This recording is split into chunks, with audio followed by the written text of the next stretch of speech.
your experience with Home Assistant, right? Yep. Let's talk about it, or maybe lack thereof. Okay. Yeah. Around So the yes, experience. I have a Home Assistant Green. So it's not the most advanced. I was able to plug it in and go, which I appreciate. I did before I had Home Assistant Green. I did set up Home Assistant on an old Mac that I had. That was not a fun process. I don't remember the specifics about that very much, but I do remember it was not particularly easy to get up and running. I followed all their instructions and everything.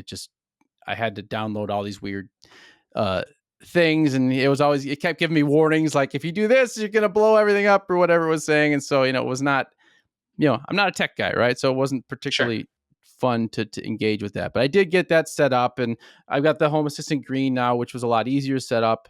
As far as just plug and play for the most part. You had to buy a dongle, right? So I've got a Z-Wave dongle for that to communicate with some of the devices and everything like that. But and I know it's gotten a lot better, the interface and everything, but it's still, I run into walls with Home Assistant where you got to get into YAML. I just can't do everything I want to do in the interface as far as the automations go. And yeah, I don't appreciate having to use YAML. I don't know YAML.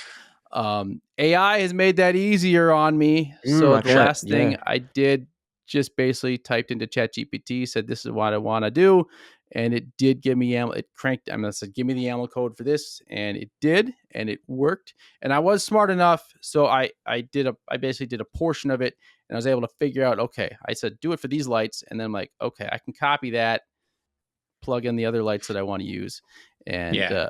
I got it to work. But So that part they've actually made a lot easier. This release, I guess whatever. I guess we're recording this in May, so the May release, okay, I've not seen the May uh, release yet. Yeah, so where they've essentially done like almost a hybrid, right? So where specifically, if you need YAML for specific parts, those pieces will be YAMLized, and the rest of it you can still leverage the UI for it. So it's like when you're talking about entities, you want to pick certain entities, or whatever. You can say, "Hey, click, click, click, click, click," and then let's say you're using a template to describe something or something like that. Then you can go in and that part can be YAML specifically. You still have to go back and forth just to switch the view, but I think they're going to get that fixed hopefully okay. soon. Yeah, Yeah. no, that'd be Oh, good. I Another thing I don't like entities like yeah. like the lingo. Just it's so techy, and Sure. it still doesn't make sense to me. Like it Mm. just doesn't feel like it's words that I would ever use in my real life, and so it's hard for my brain to be like, oh, an entity is actually a light or a switch or whatever.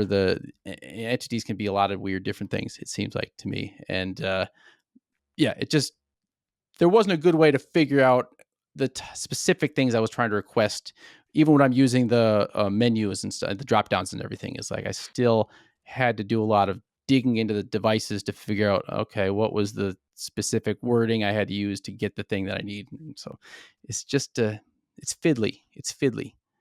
And that's fair. Yeah, and I think Home Assistant is aware of this. This is something like they're trying to push on. Hmm. Like, I think the entities that we've got at the moment are a bit of a hangover from the very first release of Home Assistant, right? Where it was all here's a light, here's an entity. Okay, now we've got the concept of devices, and devices can be like basically a group of entities, right? And yeah, I think Home Assistant is slowly working towards improving that.